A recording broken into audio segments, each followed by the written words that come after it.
Om Namah Shivaya.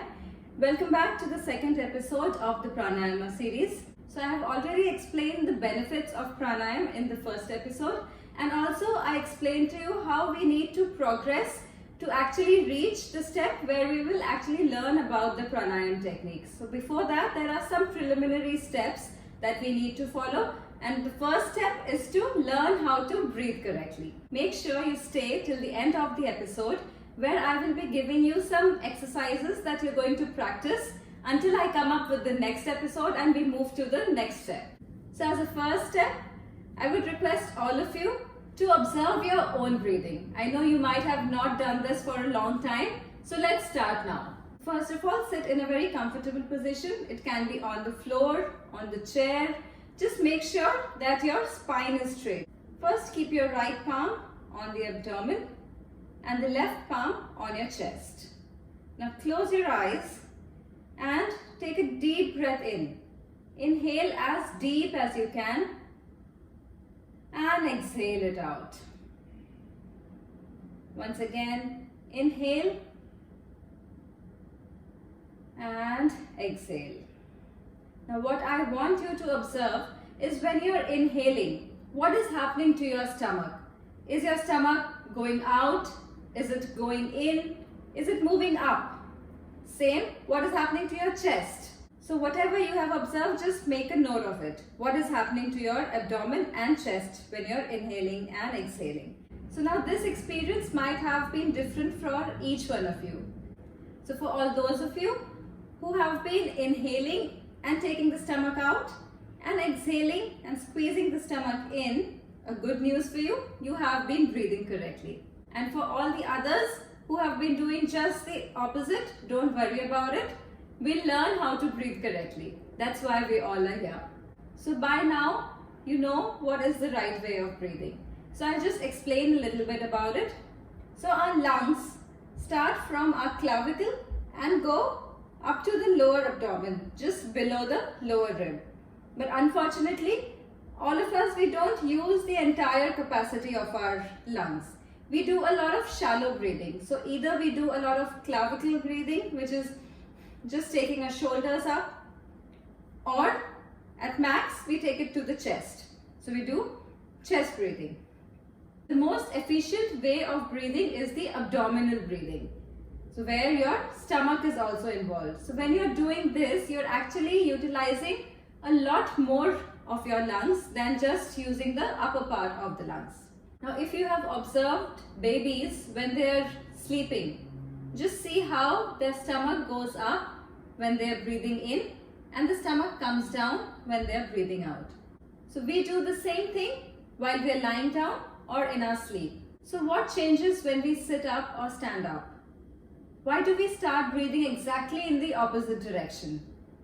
The main reason is stress. Basically, we hold a lot of stress in our abdomen. This is called the solar plexus, which is a nerve center. So whenever we are stressed, we tend to tighten our stomach.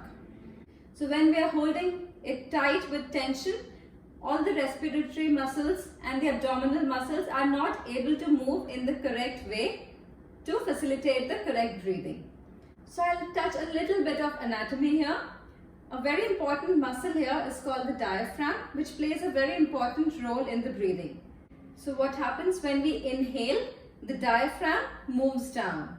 It moves down, it expands the abdomen, and hence the lungs expand, creating a lot of space for oxygen to come in. Similarly, when we breathe out, the diaphragm moves up. Now when it's moving up, it's squeezing the abdomen, squeezing the lungs, and all the stale air, the carbon dioxide, comes out of it. So this is the basic mechanism of breathing. So now you can imagine if we are holding a lot of stress here and if we are tightening our muscles, the diaphragm is not able to move correctly. Also our posture. If we are sitting always like this, there's no space for the diaphragm to go down. So how are the lungs supposed to expand? So all of this contribute to the incorrect way of breathing, and slowly we get used to it. We forget about the lungs out here and we just do a lot of shallow breathing. So the shallow breathing firstly is not at all efficient And secondly, it reduces our immunity, our resistance towards diseases. So breathing plays a very important role in improving your immunity. So in today's episode, we are going to focus on learning the abdominal breathing, on how we are going to use the maximum capacity of our lungs. And how it will happen? First, the spine has to be straight and the stomach or the abdomen has to come out like you're blowing air in a balloon. So you have to feel that. Now this might feel a little weird and uncomfortable for all the people who have been doing it wrongly all their lives. It takes time to learn any new thing. Now what I want you to do for the rest of the week is focus on your breathing. So whenever you're not focusing, you might tend to breathe the incorrect way. So try to bring back your focus a lot towards your breathing and see if you're breathing correctly.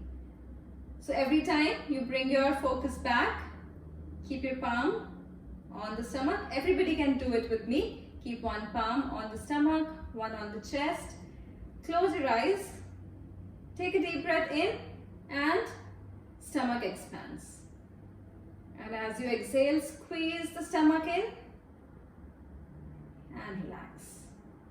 Once again, inhale, stomach out. Exhale, stomach in. So what I want you to do is just keep practicing this whenever you have time. So keep practicing this for 1 week. And in the next episode, we are going to learn the breathing technique called the full yogic breathing, where we are going to engage the maximum part of our lungs. Right now, we are just using the abdomen. Next, we are going to use the chest as well as the clavicle. So we'll engage the full lung and then learn how to breathe in a full yogic breath. Till then, keep practicing the abdominal breathing. Make sure you like, subscribe, and also hit the bell icon so you get to know when I release the full yogic breathing technique. Thank you and happy breathing. Om Namah Shivaya.